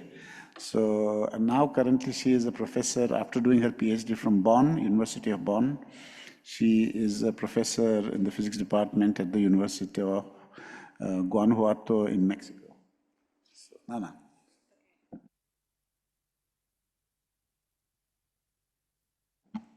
Good afternoon. Thanks a lot for the introduction and the invitation. Imagination is more important than knowledge. Knowledge is limited. Imagination encircles the world. This phrase of Einstein is written in ICTP library, and it has come with me throughout my career. So I think it represents the spirit of the center in the sense that there could be people with better preparation, but if you fight for your goals, studying, imagination can take you to surpass the boundaries. So ICTP has been a road to knowledge, departing from imagination for many scientists. I was lucky to be part of the diploma program in high energy physics, and during this time, I studied in the library many times, for example, string theory, so trying to understand fundamental interactions, so nuclear, electromagnetism, gravitation in a unified framework at the quantum level. And this was an encouragement phrase. So the diploma was an amazing experience because we had lectures from very distinguished scientists from all around the world. And I would like to mention names, and those were in my year, Bobby Acharya, Paolo Creminelli, Cephala Ranch-Badaemi, Kumar Narain, Alexei Smirnov, Martin O'Loughlin, and Goran Senjanovic. You can see by this list of names that this is a very diverse team. So another wealth of ICTP is the people that support the development of science. And we were also lucky to have the Diploma Secretariat, the ladies Patricia Pasarella and Sandra Alimanovic that supported us in this very intense year of study. The diploma opened to me like many doors, and one of them it was that I was able to do my PhD in the University of Bonn. I had a master first from Havana University before of the diploma, and also as some of them mentioned, so these workshops and schools are very relevant for the scientific community, in part because you have the opportunity to talk with world science leaders, and you can also create like networks of collaboration. So I think this is very relevant. Now, as the director mentioned, so I'm an associate, and I also want to use this opportunity to take my research to another level. I think it would be great if I can find a wider reach for my ideas and benefit from the collaborations. And as a woman, of course now here we are all women, these alumni, but this is strange in physics, in science in general. But ICTP really helps in creating this kind of diversity. And I'm a woman, I'm a mixed-race woman with African and European descent from Cuba, and I work in the developing world. I work in Mexico, and the path is not always easy because there is still discrimination in many places, but ICTP is really fighting against that. So I have to say that I work in Mexico, and that I also got to know the scientific community of Mexico thanks to many of the activities at ICTP. In addition, I'm from Cuba, as I mentioned, and I'm very happy to really thank the center in the name of the Cuban scientists, because the center has been crucial in the development of science in Cuba. It has supported scientists in the universities in Havana, Oriente, Villa Clara, in the Ministry of Science and Technology, and it really has supported the only group that makes high energy theory in the island, that is at the Institute of Cybernetics, Mathematics, and Physics. So we are really happy of that. So I will almost finish thinking about this phrase of Salam. I think it's a resumed way that it says that scientific knowledge is our common heritage. And I think that ICTP has made science like a more democratic place throughout the years. So the hope is that there are still people, policymakers supporting the development of science around the world. And I think that this mission is going to be successful, but because there is a lot of talent at the universal level, and ICTP is a proof of that. So thank you very much for hearing me.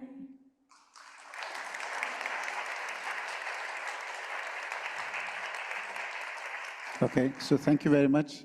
It's an interesting experience to be on a panel where you are the token man in a majority women panelists.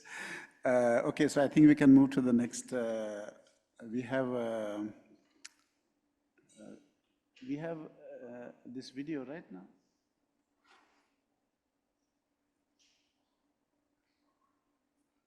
Or do we move to the panelists? Okay. Thank you.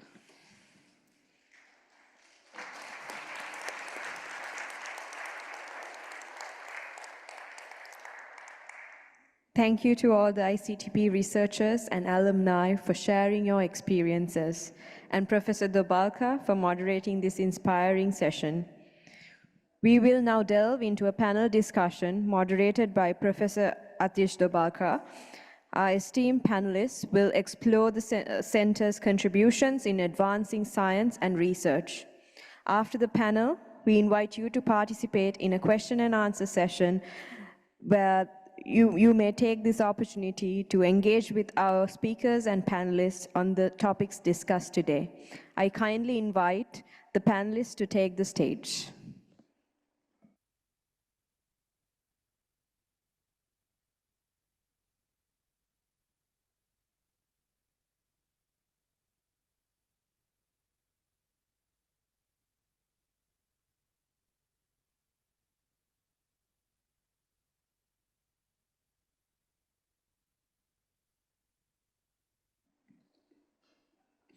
Okay.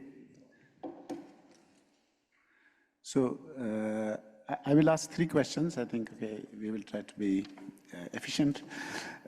So I'm very happy to, my first question is to Marcia Barbosa.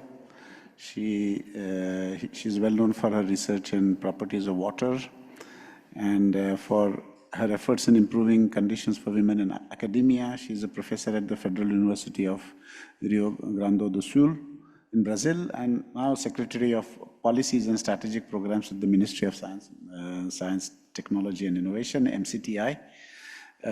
She also is the winner of the L'Oréal UNESCO Prize for Women for Physical Sciences and also the Claudia Prize in Science, both in 2013.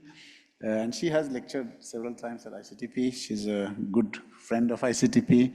I met her recently after she joined the ministry because we are in the process of finalizing a quite strong collaborative agreement with Brazil, the Brazilian ministry as well as their national agencies. So my question is in that direction that one of the things that I realized when I became the director was, again, asking about the relevance of ICTP, is that in the 60s, at the time of Salam, the conditions were different, geopolitical conditions were different. And the question is, in a country like Brazil, which now has its own very strong local community of scientists, I personally am convinced that ICTP continues to be relevant for internationalization of science, even in countries like Brazil or India and so on. But I wanted to get your view, how you look at the role of ICTP in the years to come, since we are preparing for the future. Well, the history of physics in Brazil is very much entangled with the history of ICTP.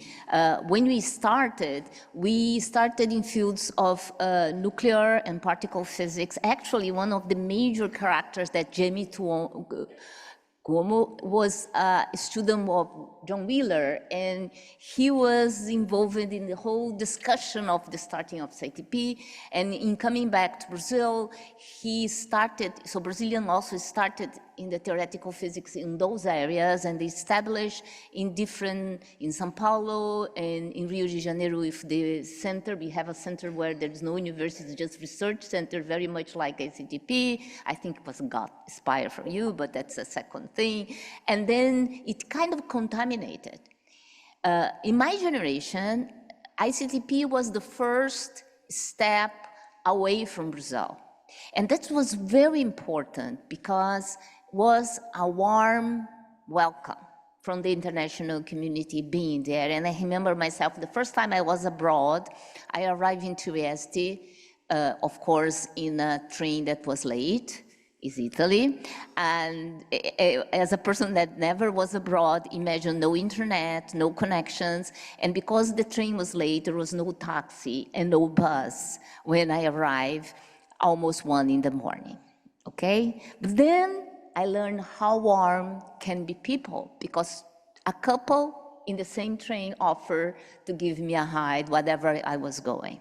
And that was a lesson about when you are outside, this connection with people is important. And ICTP for me was always about connection with people. As time passes and Brazil started to be also welcome in other places of the planet, we still kept the linkage with ICTP because it was the bridge to a new way to do science. Let me be clear about that. ICTP was the first place in which we start to talk about science diplomacy. Was the first place where we really in-depth discussed diversity. Because before that was all about meritocracy, doing the toughest science as possible. But as science, just in particular physics, discovered that in addition to particle and nuclear, there are other fields, including my condensed matter field. And that also you have to bridge to other fields of science. And you have to bridge to this S, that's society. I think ICTP was this bridge. Today, Brazil in particular, and I think ICTP is going this way as well, the center of gravity of science, but particularly let's look to physics, is changing. It's changing because it's less localized in a bubble in which we are very happy to be in, but we know that we have to be outside the bubble. So ICTP is emerging as a way in which you can combine diplomacy, talking to the public, diversity, and a strong instrument of diversity in binding people. And today I see this new friendship that we signing with ICTP as a way in which Brazil is going to strengthen the South-South connection. We need to be more strongly binded to Africa, to Asia, to Australia, to this Latin America. And I think the connection with everything ICTP built in the 60th anniversary, and that I was very glad to be in the 50th anniversary and realize how much improved in this sense of view of the planet, will be fundamental, including to the new transition that we are going to face with the new quantum technology that was just mentioned. And just to finalize, I'm going to tell you one thing I have been doing this first year in the government. I'm going country to country to ask each country, are you going to get together with us in the second transition to quantum? And for my surprise, I see a lot of closed doors. I think ICTP, together with us, have to open those doors. This transition cannot be a transition of isolated companies, of isolated countries. Otherwise, it will be a transition that will not going to expand and be a real phase transition. That's my point. Thank you. Thank you very much, Marcia. Let me go to, I think we have a number of very interesting questions, but okay, in view of time, I'll try to be a little bit brief. Let me move to Ali. Ali is a close colleague at ICTP. He is now one of the young stars at the center. He recently got a very prestigious ERC grant.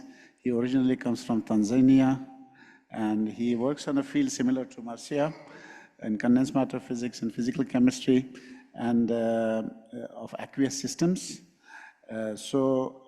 He has been serving on the scientific council of one of ICTP's partner institutes in Rwanda, the East Africa Institute for Fundamental Research, which actually received support really from the highest level of the government, from the president. So there is real commitment in Africa to commit to this again, it's a transnational effort.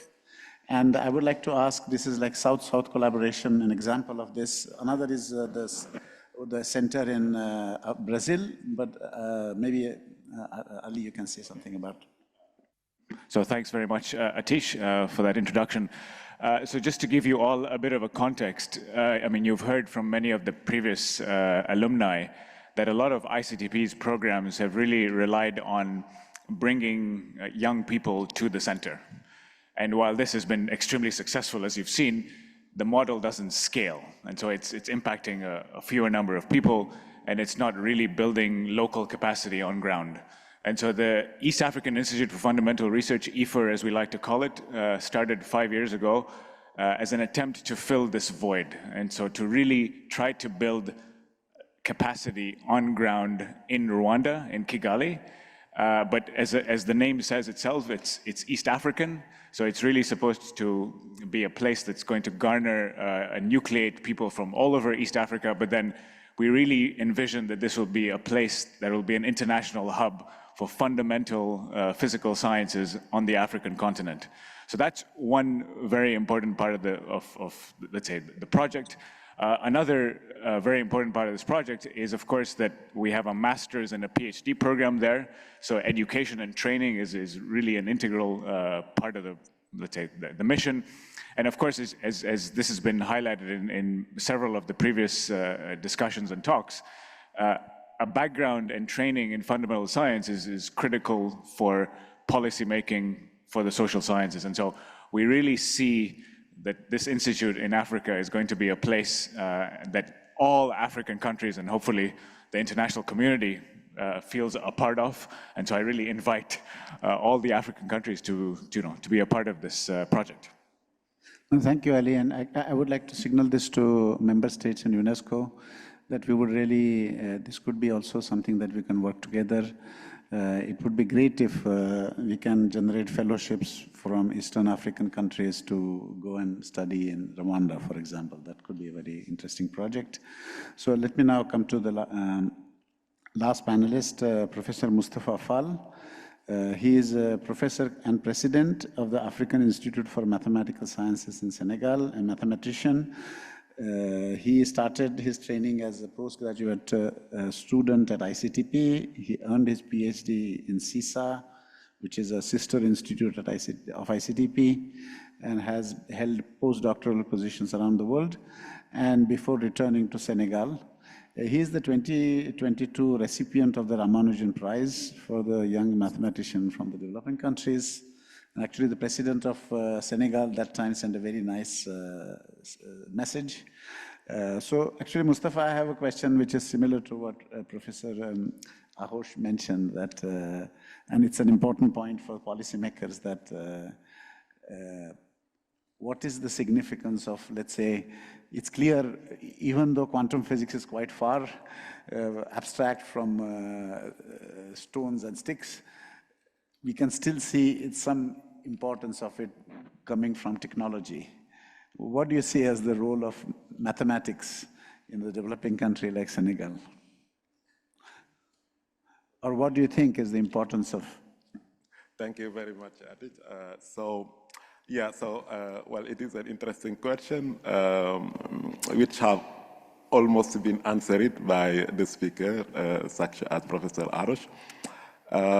So first of all, let me just start from my background.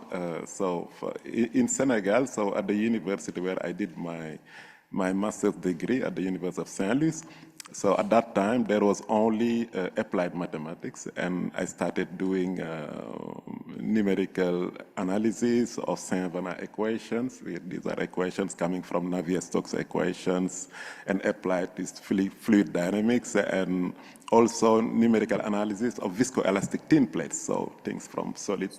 But then when I went to ICTP, I really met new people. And then where I discovered it somehow new mathematics, so I would call it at that time, so which was critical point theory, calculus of variations. And because of curiosity, I decided to do that. I decided to stop doing applied mathematics and go to pure mathematics. So it's just to say, in a sense, we cannot bound the curiosity of people. So I think we really need to go to different horizons. So when it comes now to in developing countries, so I would say all these applied science that we are talking about are based on basic science. And if we, people coming from developing countries, we need to be part of the people who are changing things. We are part of the people who are developing new tools. We should do basic science instead of being people who are only applying or maybe using the results of others.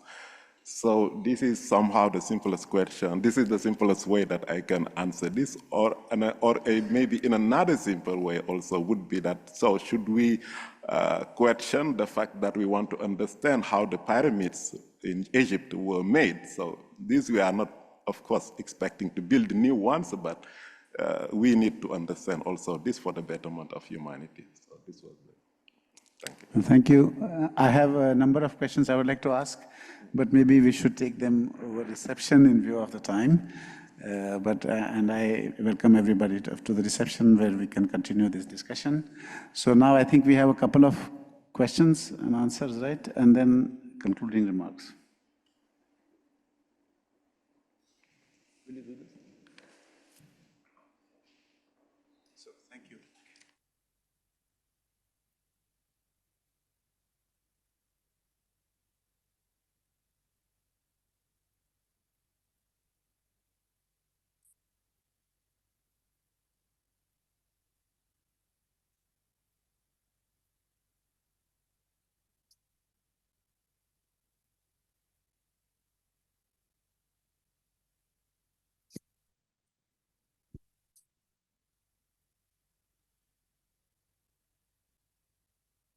Okay, so people are invited to ask questions, and there were a couple of questions. And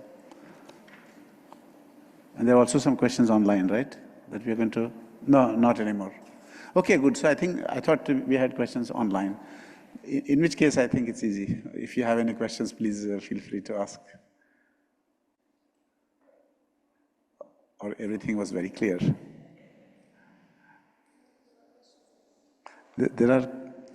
Are there questions online that you want to?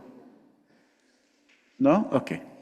So maybe I will conclude. I have just a few final slides. Can you please show my presentation?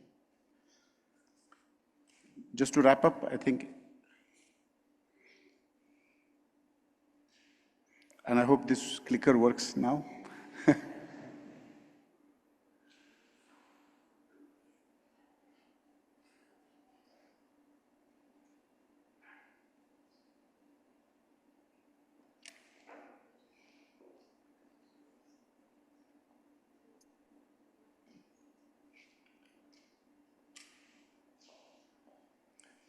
Okay, so what do we envision the role of ICTP for the future? And I really like this. It's a beautiful picture of the Faro della Vittoria. It's like a lighthouse in Trieste, and you can actually see ICTP somewhere there in the background. And it's really, I view ICTP as a lighthouse for global science. In 2064, it should have a bigger role to play. And it goes back to one of the main initiatives I want to just give you as an example is International Consortium for Scientific Computing. That's something we are really working hard on. Because open science in the coming decade, the way I see it, must include open access to computational resources. And by that I mean machine learning, artificial intelligence, but also quantum computing. Because the large divide between Europe and the US and even more the developing countries when it comes to AI, quantum computing, use of algorithms and modern GPUs, I really think that it's really an obligation for ICTP to find the means to make these critical resources for science globally available. And because in science nowadays is not only experiment and theory, but computation. I'm myself a kind of a pencil and paper physicist, but it's clear that in the next 10 years, you cannot really do science unless you have access to computational resources.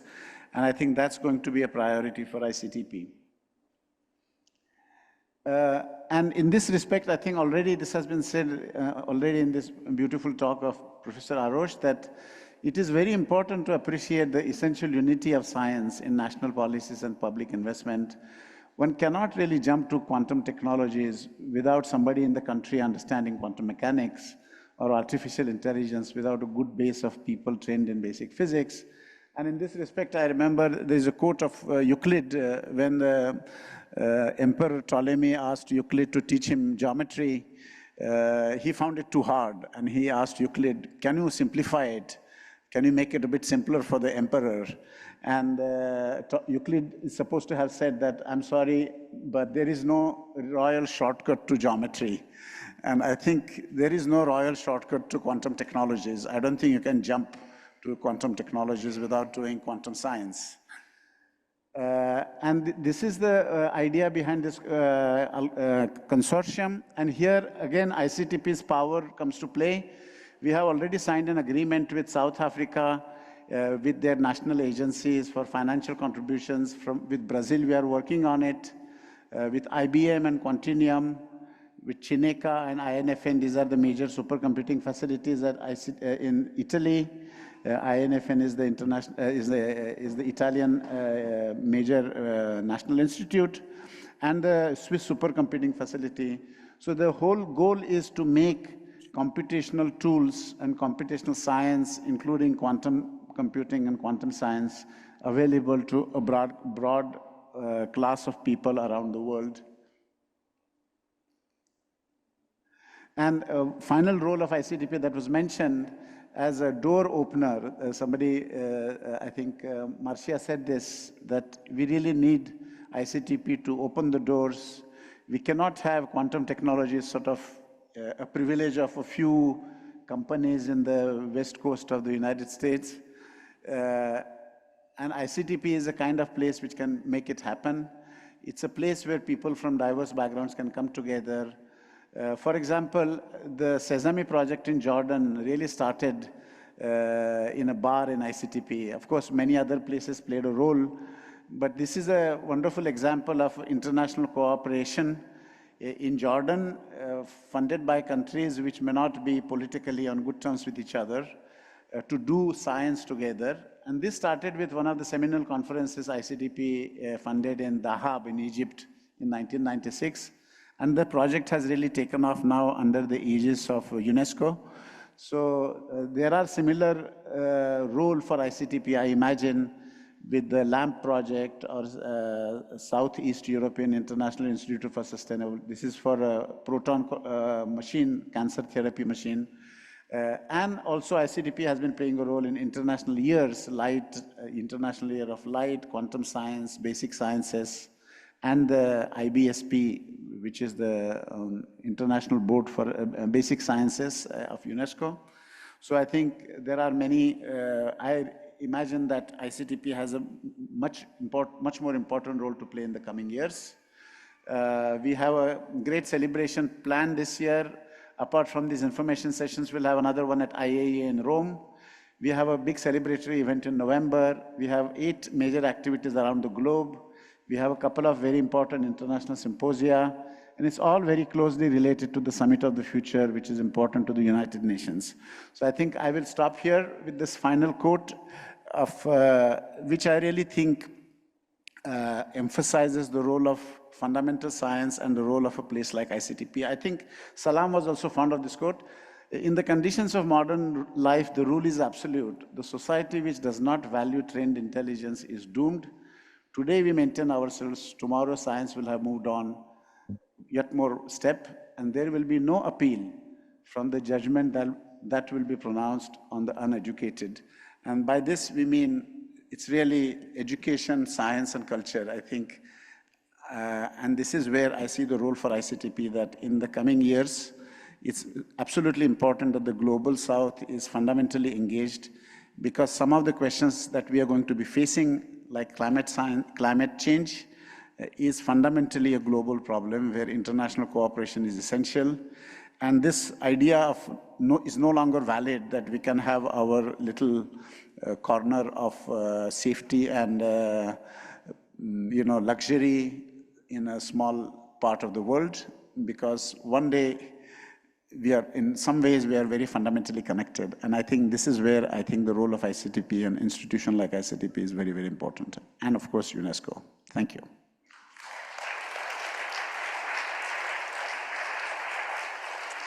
Okay, there is one question online, and she will join via Zoom, so I will give the floor to her.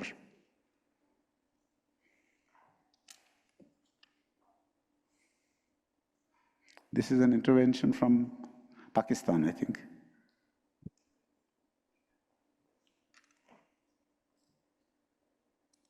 Okay.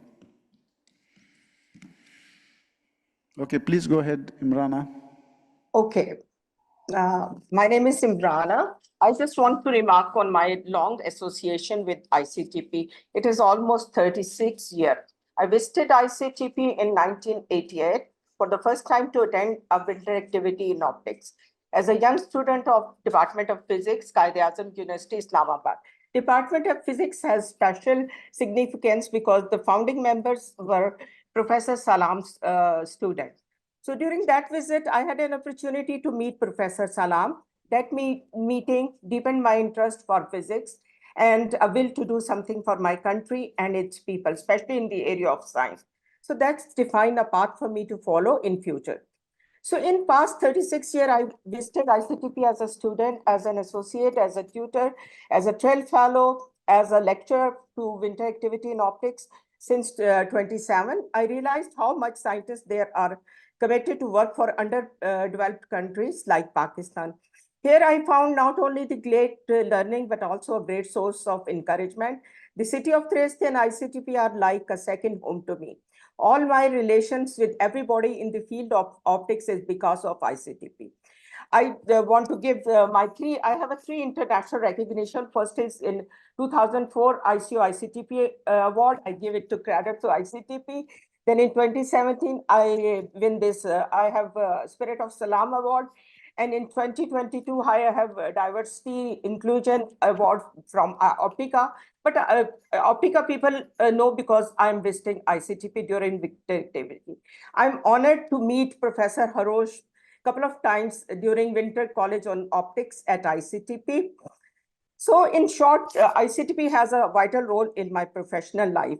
In 2015, in connection with the International Year of Light, I had a chance to be one of the facilitators for UNESCO teacher training workshop, namely active learning in optics and photonics. It was held in Islamabad.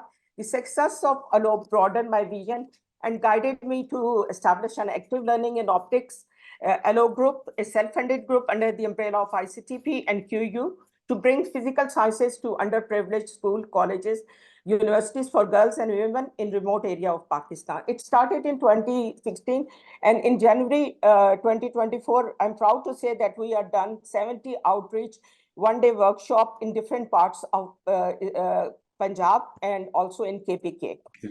So when the pandemic hit the globe in 2019, then reaching out to students virtually, especially those living in remote area of Pakistan, with no electricity at times and no connectivity, most of the time was the biggest channel.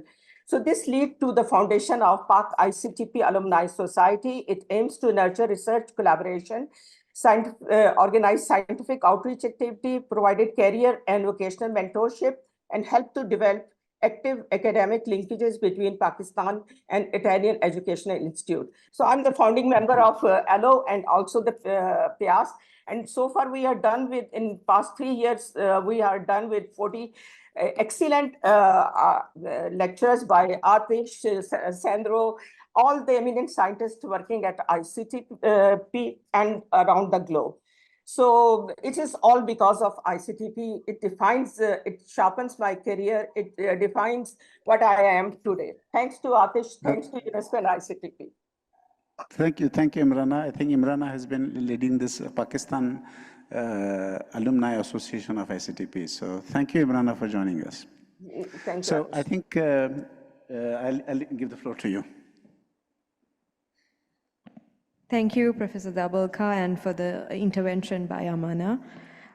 We have come to the end of this remarkable event. We will now capture this momentous occasion with a group photograph. I kindly invite the speakers and panelists to join the stage.